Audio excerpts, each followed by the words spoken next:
it's very common that people are sleeping only 3-4 hours a night, and they're like, yes, I want to sleep the whole night. I'm like, yes, this is like, it's not magic. I've seen miracles happen in 4 weeks. Hello, and welcome to the Connect podcast. This show is all about helping you connect to your soul's calling so you can take action on it.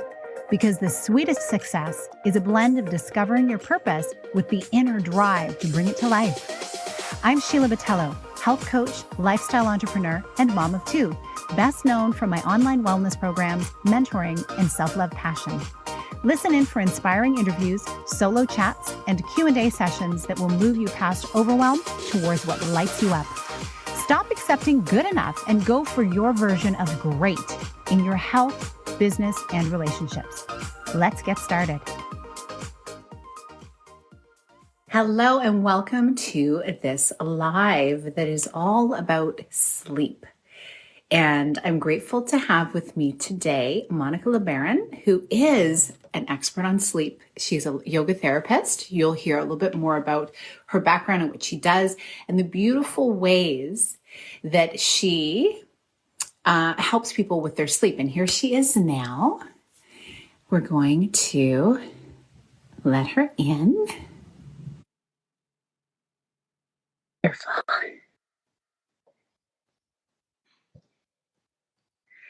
And so if you've been suffering from challenging sleep, this is your girl. Hey, Monica, how are you? Doing well. How about you? I'm doing well. And I'm, certainly bittersweet. I feel like the last few years, as our world's been going through so much, I'm always like on this bittersweet, like there's the joy and then there's the other side of things, right? And now just our world is going through more things, even as we speak over in Europe. And so, I feel like I just recently posted about it. I feel like I can't just, move ahead without actually acknowledging that like verbally as well. And I realized that these are the things that often impact our sleep, right? Our minds get busy and we're thinking about all the things we want to do. We're trying to stay hopeful. We're trying to stay joyful, and yet we want to be mindful of the people around us and what they're experiencing. And so I know I encounter this a lot with the people that I work with as well. I'm sure you do too. But before we get into all the beautiful gifts that you can share to help people with their sleep, I would love for you to share what your background is and, what brought you into this world of being a sleep expert. Hi, everybody. My name is Monica LeBaron, and I was not always the sleep queen. Actually born and raised in Mexico in a small town. And after graduating, after working for a few years, I decided that I wanted to learn Chinese. So I saved money and moved to China. And getting into China brought me like all night my nervous system. It was just like so out of my comfort zone. I grew up speaking English and Spanish, bilingual community. And, it was very, very easy. But Chinese, it was another language. I discovered that I was dyslexic. And, all that like kind of got me so much out of my comfort zone, and it got me super stressed. I had a very stressful job, and being so far away from my family, it was just crazy, right? And then I moved again. I moved to Sweden. I moved back to China. Like it was all like in 10 years, I did all these moves from countries, and that brought me to actually boom out. Like I was crying all the time. I burned out. I was visiting more doctors than I ever did. Like I had one doctor on my agenda. I did not know what's going on with me. And eventually I had depression. First, I thought it was PMS. And then I was like, oh no, this is anxiety. And then I was like, whoa, insomnia. Okay, depression, So all those thoughts, all those things led me to the psychiatrist, and a good friend of mine introduced me to a yoga therapist, and I was like, ooh, free yoga classes, because my insurance was paying for it. And little did I know that 3 sessions after having this new modality to work on myself, I loved it. And I felt so, so good that I was like, I don't want to be just a yoga teacher. I want to be a yoga therapist. I want to do what she's doing because it was so, so helpful for me. Not only I felt good, but I had to take ownership of my own health. And that's why I'm here. That's what I do, what I do. Thank you for sharing that brief intro. It's so helpful for people to get an understanding of where you're from and what brought you into this work, that it wasn't just something that came out of the sky one day and all of a sudden, oh, I think I'll just get into yoga therapy. There was a reason for it. And I find that very often when it comes to when people who are working in the holistic health world, we want to help others once we have helped ourselves. We've come to a place where we realize, oh, if I can't be the only one feeling this way.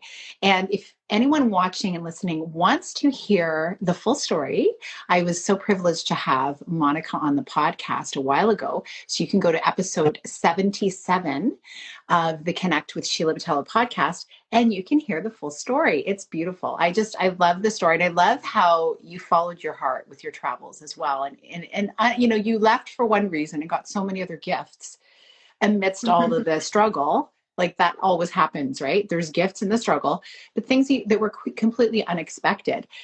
So I'm curious to know, I alluded to a few things earlier when we first got on, but what are some of the common challenges people come to you with their sleep? Like what are they experiencing? And, how long do they tend to work with you before they start noticing an improvement? That's a juicy part. It's not sleep well, it's just the tip of the iceberg. It's an indication that something else is going wrong. And one of the main difference with yoga therapy that is different from yoga is that we work with the 5 levels of the being. We work with the physical, mental, energetic, breath, wisdom, and bliss body. So what I do with my clients is that I have a first interview to kind of make an assessment, we make an assessment and see what's going on. And first of all, create a goal, a realistic goal. It's very common that people are sleeping only 3-4 hours a night. And they're like, yes, I want to sleep the whole night. I'm like, yes, this is it's not magic. I've seen miracles happen in 4 weeks. I've seen people going from waking up 4 a.m. every day because of pain. And after one session, they're able to sleep until 6 a.m.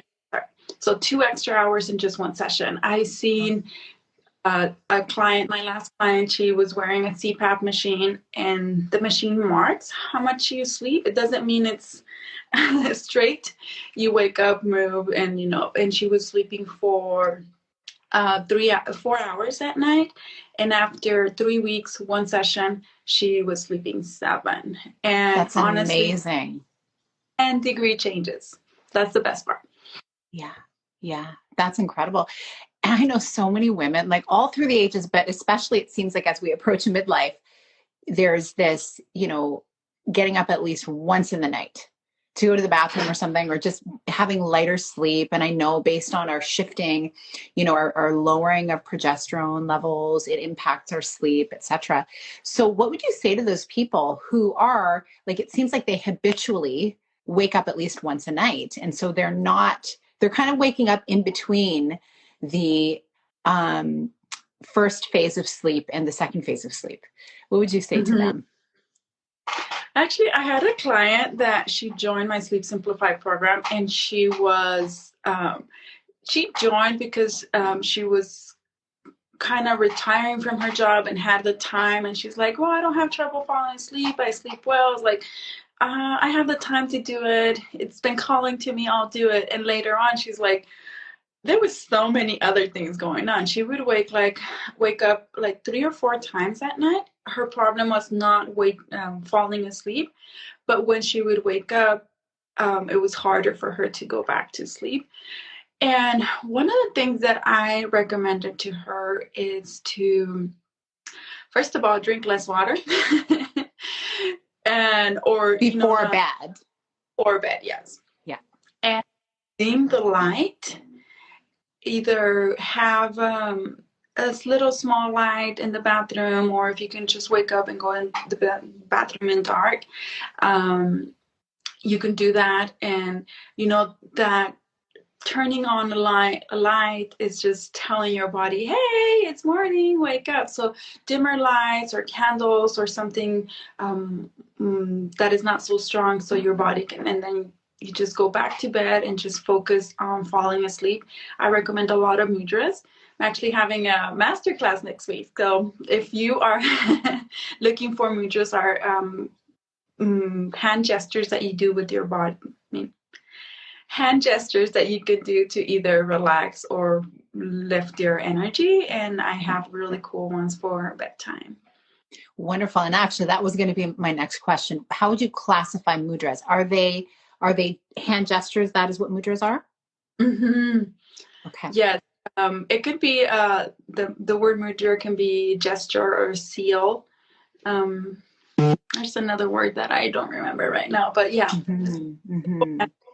Why they're so powerful is because, well, one of the things, we have so many nerve endings, motor and sensory, in our hands, and they connect to our brain, they connect to our heart. And it's when you do different fingers, they are doing different like all the chemical things in your brain, and that's why they're so powerful, but at the same time they're so simple, and you can take them wherever you are. And if you have any issue with your hands, that you can put your hands together, something like that, just by working on imagining the gesture. It's really powerful as well. Yeah, the mind-body connection, like you say, even if there is a mobility issue, just imagining it, envisioning it, the brain is incredibly powerful, what it will do. And yes, the nerve endings, it's very interesting because for many years, I've enjoyed occasionally going for reflexology. So my feet, right? Same thing, a lot of nerve endings, and there's the whole, and everything's connected. It's like the stem, it's the root of our body kind of thing.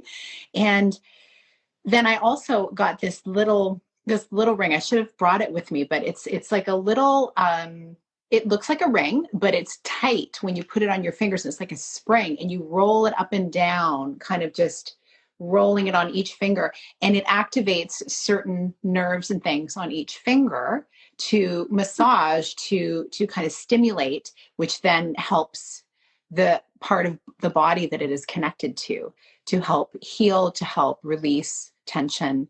And I'm like, it's just so interesting. We don't think about it. We use these hands to do things, to write, to cook, to clean, to drive a car, to, whatever the case, carry things.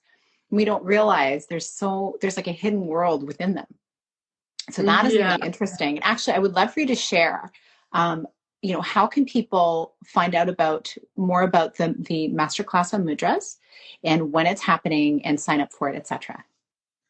Thank you. Well, I'm putting it in the chat right now. So it's MonicaLeBaron.com, and then it's /mudras. So my name and mudras, my name, my last name in it. There you are. Okay. So MonicaLeBaron.com /mudras. And when is this happening? Tuesday, March 1st. Can you believe it's March already? No, I can't. March 1st, it's going to be 11 a.m. Mountain Time. So I think that's 1 p.m. Eastern.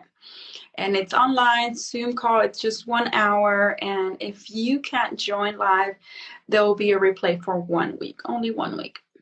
Okay, excellent. And this is an Instagram Live right now, and I plan to also include it in a future podcast on one of my Q&A slots. So people who are hearing this on the podcast, it'll be past March 1st and maybe even past that 1 week time. So what is the next best thing people can do to connect with you and to learn how to work with you? Yoga Nidra. There's so many yoga words, right? Yoga Nidra is the yoga of sleep, and 10 minutes of Yoga Nidra, it's a guided meditation. It's equal to 1 hour of rest. So if you can go to my website, MonicaLeBaron.com, you'll find it there. And you can download this audio, 10-minute audio, so you can use it offline anytime you want. And it's honestly one of the best tools I got when I was struggling with insomnia. And it was meditation, yoga nidra, and journaling. Those are the top three. Of course, everything helped, but those for me were my top three. And I would use yoga nidra after coming from work, and I would just play it, put my timer for 1 hour, lay in the floor, put my feet on the couch, and I would just feel so rested and so nice afterwards. And I would play it at night to be able to fall asleep. And now I play it in the morning if I feel like I didn't get a good night's sleep and I still have like an hour or 20 minutes more, like I play it in the morning when I'm feeling tired. Like, it's my productivity hack, it's my sleep hack. And it's just so simple. You just have to press play, and you don't have to move. Of course, don't do it when you're driving, but you can do it in the couch. You can do it laying in bed, in your desk. It's very, very simple. Yeah, it's so powerful too. And because it's something that has helped you, for you to share it with the people that you work with and for you to have it available for people, it's like it's a little piece of your journey that you're sharing. And it's such a gift. And I'm really grateful that you do the work that you do, because we all need better rest. I myself have been going to bed earlier. I've never been, well, I shouldn't say never. Since having kids, I've not often been a night owl. I used to be a night owl in my early 20s. Because I could be, right? I could stay up as late as I wanted. And I know I did get sick a lot under stressful circumstances. And I know my sleep was definitely part of that. But since having kids, I started going to bed earlier. But the last week I've been headed to bed by 9 so that I can just get the sleep I need. And I wake up often before my alarm.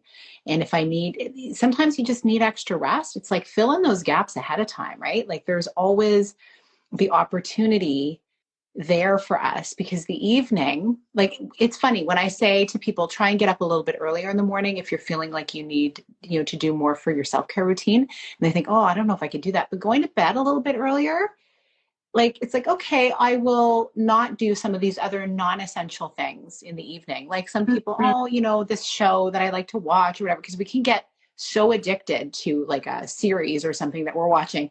And if you just kind of say, tonight, I'm just going to not do that, I'm going to go to bed instead, it becomes addictive in a different way, in a really, really healthy way. Like, my bed is calling me. I need to go to sleep. So it makes me feel so much better. And then you wake up much more refreshed earlier if you need to. And if you need the extra sleep, you sleep into your normal time. So you just naturally start to wake up earlier because you're getting that great sleep. Would you say the best sleep is, I shouldn't say the best sleep, but those different phases of sleep, the earlier you go to bed, you're getting that regenerative sleep, more of it, correct? It depends on, like, there's so many things that depends. I like to work with the Ayurvedic clock. And Ayurveda says like around 10 p.m. to 2 p.m. is the fire time, is the time where your body is doing all the digestion. And so if you fall asleep or in that time, it's going to be harder for you to fall asleep. So earlier, and it's not exactly 10 p.m. because it depends on winter. It goes darker sooner, so it's a little bit different. It's not like everything's set in stone, but if you and your schedule are telling you, I need to wake up earlier, just by doing 15 minutes, going to bed 15 minutes earlier, like maybe 15 minutes or 5 minutes earlier every week, Incrementally. that you're going to be able to see and adapt. Like for me, 8 hours is not enough. I need 9 hours. I even tell myself, yeah, 7 hours, and I do the math, and okay, by 8, and today I was just doing that in my journaling. I was like, no, to be realistic, I do need 9 hours. When I do my 9 hours, I do wake up and feel rested even before my alarm. Like, when was the last time, somebody listening, you woke up feeling rested and refreshed and energized and happy without an alarm? And that's the ideally, Sheila, is to try to go with nature as much as possible. So if where you live, it gets darker earlier, well, bedtime would be better for you earlier. If Mm-hmm. it's impossible to tell somebody in Sweden to go to bed at 7 or 8 in the summer when, you Right. know. Oh yeah, you're so right. The seasonal thing, I look at for myself as well. In the summer, I find I don't need as much rest as I do in the winter.